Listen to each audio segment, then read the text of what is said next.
జయ శ్రీరామ్. నేను Mounika Shankara. Indian national Congress భారతదేశంలో 1947 partition తర్వాత మైనారిటీ అపీజ్మెంట్ని ఏ విధంగా తీసుకెళ్ళింది, అసలు అప్పుడు ఇక్కడ ఏం జరిగింది అని మనం ఆలోచిస్తే, అదే ఇండియన్ నేషనల్ కాంగ్రెస్ బెంగాల్లో కూడా కీలకమైన పొజిషన్కి ఇప్పుడు వచ్చేసింది. ఎట్లాంటి కీలకమైన పొజిషన్కి వచ్చిందంటే, ఐఎన్సీ నుంచి వెళ్ళి కమ్యూనిస్టుల చేతులకు వెళ్ళిపోయింది వెస్ట్ బెంగాల్. అయితే ఇక్కడ మనం కొన్ని పొలిటికల్ స్ట్రాటజీస్ని అండర్స్టాండ్ చేసుకునే ప్రయత్నం చేయాలి. పార్టీషన్ సింపతి అంటే, పార్టీషన్ జరిగినప్పుడు భారతదేశంలో ఉన్న ముస్లింలను బుజ్జగింపడం కోసము వాళ్ళ సింపతి చూపిస్తూ, అంటే ముస్లింలకు అన్యాయం జరిగింది అంటే, ముస్లింలు అసలు భారతదేశాన్ని ముక్కలు చేసి తీసుకుపోయిన విషయం కాకుండా అసలు ముస్లింలకు అన్యాయం జరిగింది, వాళ్ళ మీద సింపతి చూపించడం అనేది ఈ కాంగ్రెస్ పార్టీ తీసుకొచ్చి వాళ్ళ ఓటు బ్యాంక్ని పోలరైజ్ చేసుకున్నారనమాట. తద్వారా ఇప్పటికి కూడా కాంగ్రెస్ పార్టీకి ముస్లిం ఓటు బ్యాంక్ అన్ని గంప గుర్తుకు పడతాయి. దాని వెంటనే హిందూ కోడ్ బిల్లు తీసుకొచ్చి హిందువులకు మ్యారేజ్, డైవోర్స్ కానీ, పార్టీషన్ కానీ, ఆస్తుల హక్కులు కానీ వీటికి సంబంధించి హిందూ కోడ్ బిల్ చేసిండ్రు. కానీ ముస్లింలది వచ్చేసరికి మొత్తం వక్ఫ్ బోర్డుకి ఇచ్చేసి ముస్లిం పర్సనల్ లానే ఇవన్నీ చూసుకోవాలి అనేది తీసుకొచ్చింది. దాంతో ఏమైంది, ఇంకా ఓటింగ్ పర్సంటేజ్ కాంగ్రెస్కి ఫేవర్గా వెళ్ళిపోయింది.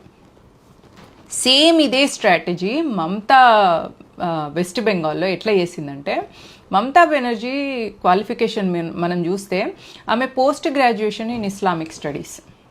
అంటే ఎలక్టోరల్ పాలిటిక్స్లో ఇస్లాంని ఎట్లా చేయాలి, అంటే పొలిటికల్ ఇస్లాం త్రూ పవర్కి ఎట్లా రావాలి, ముస్లిం ఓట్స్ని పోలరైజ్ ఎట్లా చేసుకోవాలి అనే దానిలో మాస్టర్స్ చేసి, క్వాలిఫికేషన్ వైజే కాకుండా ఈవెన్ ప్రాక్టికల్లీ కూడా ఆమె చాలా పర్ఫెక్ట్గా లీడ్ చేసుకుంటూ వచ్చింది ఇన్ని సంవత్సరాలు కాంగ్రెస్ తర్వాత కమ్యూనిస్ట్ ఐడియాలజీతో.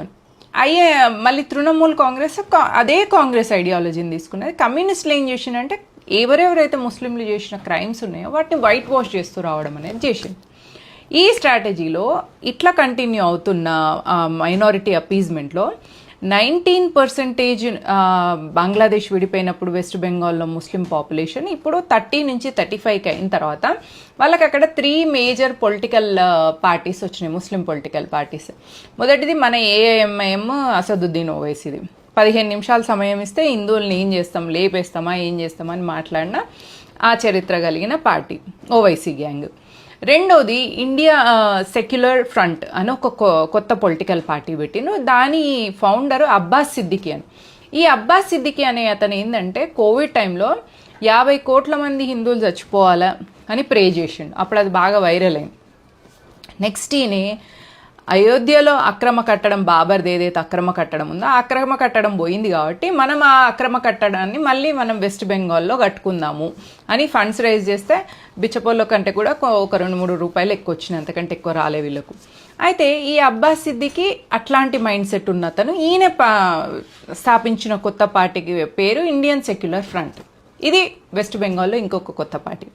మూడో కొత్త పార్టీ ఒకటి ఉంది, అదేంటిదంటే ఆమ్ జనతా యూనియన్ పార్టీ అని, ఉనాయన్ పార్టీ, ఉనాయన్ పార్టీ.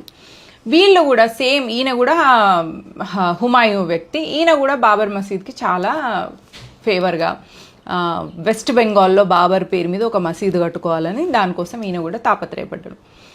ఇవన్నీ చూసిన తర్వాత ఇప్పుడు మమతా బెనర్జీకి ఏమైందంటే, ఏ పాముకైతే పాలు పోసిందో ఆ పాము ఇప్పుడు ఘాటేసే పరిస్థితికి వచ్చింది. ఇప్పుడు మమతా బెనర్జీకి కాంపిటీషన్ బీజేపీ కంటే కూడా ఈ 3 పొలిటికల్ పార్టీస్ వల్ల, ఏవైతే ఈ 3 ముస్లిం పొలిటికల్ పార్టీస్ వల్ల ఏమవుతుంది అంటే, అక్కడ ముస్లిం ఓట్స్ డివైడ్ అయిపోయి ఆ మమతా బెనర్జీకి ప్రాబ్లం అవుతుంది. అయితే మనం ఇక్కడ ఒక విషయం గమనించాలి, పొలిటికల్ ఇస్లాం స్ట్రాటజీస్ ఏమైనా వాళ్ళు స్ట్రాటజీస్ వేసినప్పుడు ఆ స్ట్రాటజీస్ని ఒక దగ్గర ఎక్స్పెరిమెంట్ చేసిన తర్వాత నెక్స్ట్ ఇంకొక స్టేట్కి వెళ్తారు. కాబట్టి ఇప్పుడు వెస్ట్ బెంగాల్లో ఏం జరుగుతుందంటే, ముస్లింలు ఎట్లా రియాక్ట్ అవుతారు అనేది అక్కడ ఒక ఎక్స్పెరిమెంట్ చేసిన తర్వాత మనం ఆంధ్రప్రదేశ్లో చూస్తున్నాం. క్రిస్టియన్స్ ఒక కొత్త పార్టీ పెట్టే ప్రయత్నం చేస్తున్నారు. పంజాబ్లో కూడా ఇష్యూ ఎట్లయిపోయిందంటే, అక్కడ కూడా క్రిస్టియన్ పాపులేషన్ పెరిగి అక్కడ ఒక క్రిస్టియన్ పార్టీ పెట్టి అక్కడ ఒక ఎక్స్పెరిమెంట్ చేసి నెక్స్ట్ వచ్చేది ఏపీలో. కాబట్టి ఇప్పుడు నెక్స్ట్ రీజనల్ పార్టీస్ అన్నిటికీ కాలం ముగిసిపోయి రిలీజియస్ పార్టీస్ వస్తున్నాయి. డెవలప్మెంట్ గురించి మాట్లాడేవాడు మూర్ఖుడవుతాడు నెక్స్ట్.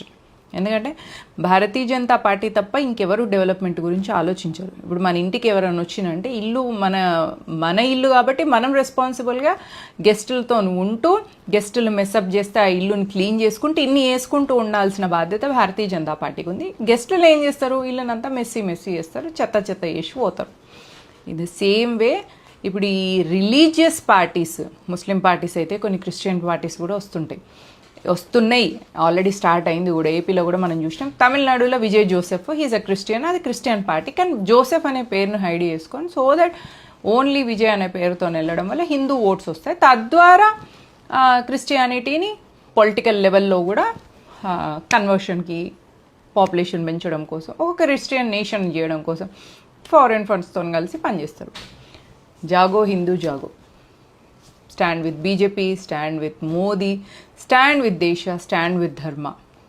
రేపు కుల ప్రాంత భాషకు అతీతంగా ఓటేయాలి. మనం ఎప్పుడైనా ఓటింగ్కి నిలబడాలి. అది ఓటు వేయడం అనేది మన బాధ్యత కాదు, ఇప్పుడు మన సర్వైవల్ థింగ్ కిందకు వచ్చింది. అట్లా నిలబడి ఓటు బీజేపీకి వేసి మనని, మన దేశాన్ని, మన పిల్లల్ని, మన భవిష్యత్తుని, మన సంస్కృతిని ఇన్ని కాపాడుకుంటాం మనం. జై హింద్, జై భారత్.